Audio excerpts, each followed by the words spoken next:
I found the other pictures of the 500 series side cart and then the documentation we had done to make that into a console. And basically, the side cart was kind of the bucket, and then you would attach more buckets together to create the console. But I have two pictures. One is the actual unit that I have, and you can see the side is made out of bamboo, and you can see there's one, two, three, four rack mounts there, so you could put 500 series uh, racks in there. So you could put the 8 channel. I think there's 10 channels. I think there was even an 11 channel, 11 slot a rack. And at the bottom where it's flat, and that's another rack piece that pops out, and you can put a rack in there with faders if you wanted to. But that was the idea of what I came up with.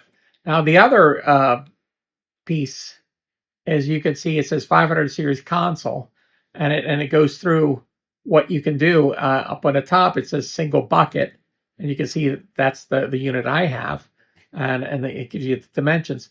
But at the bottom of the page, you can see the 5 bucket console. So you just put 5 of these things together, link them together, and you put your computer monitor in the middle, and you create your console. I mean, it looks like a console. It doesn't function like a console, but in this day and age, a lot of people, that's what they're doing. They're putting rack mount mic pre's, compressor EQs, and they link them together. And a lot of them keep them that way. They don't even switch them around at all. They just have them all patched in, and they're ready to go.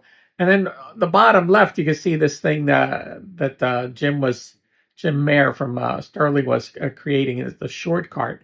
So 2 rack units and the faders in there, and that looked like an interesting piece that would sell too.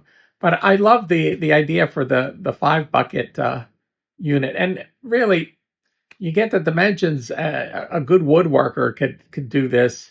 If you have some metal skills too, that you could weld it all together. But if you didn't, just make it all out of wood. It's a beautiful looking console, and that way. The whole point of this was to promote 500 series modules and 500 series racks. And when I was a distributor of Fredenstein, that was my idea. And that brings up another point. When you're a distributor for a product, your job is not to just get it and get it into the dealer's hands. Your job is to make it so attractive that the dealers want it, make it so attractive that people come into the dealers and asking for it, and come up with creative ways of promoting it.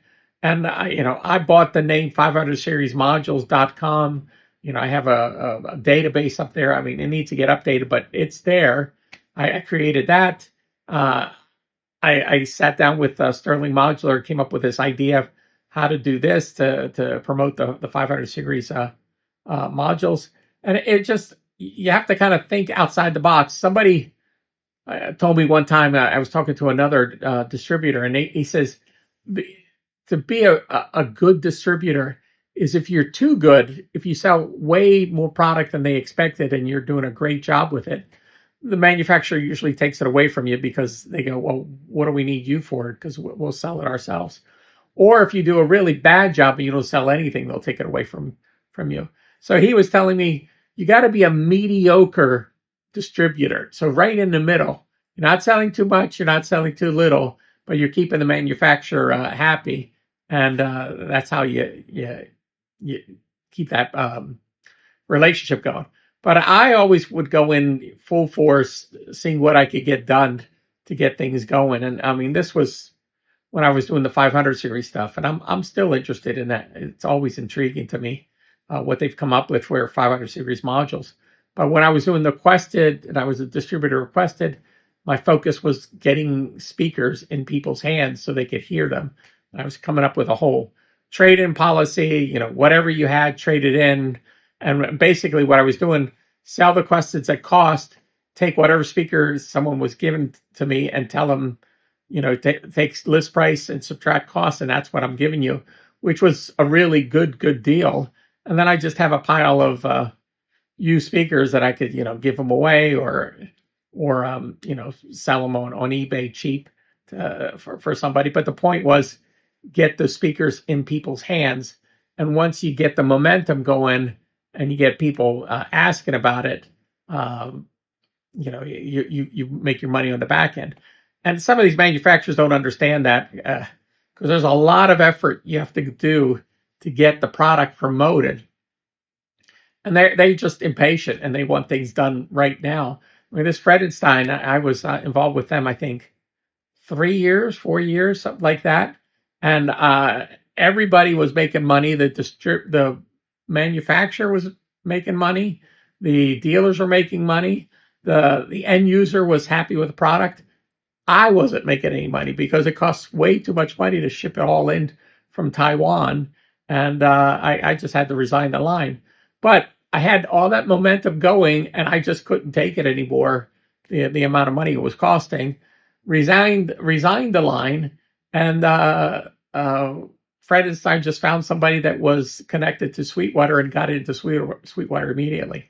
Even though I called Sweetwater many, many times, and I told them I'd even drive everything out there and demonstrate it, they said, "No, George, we're not looking for any more 500 series." But I thought, wasn't that curious that as soon as I resign the line and this other distributor picks it up, you're interested in the line. So I spent so much money on that. But anyways, I'm going off topic. But here's the console. I thought you guys be interested in it. I did the other video that shows the side card. This one, it shows a picture of the actual side card and the drawings. So I hope you like this.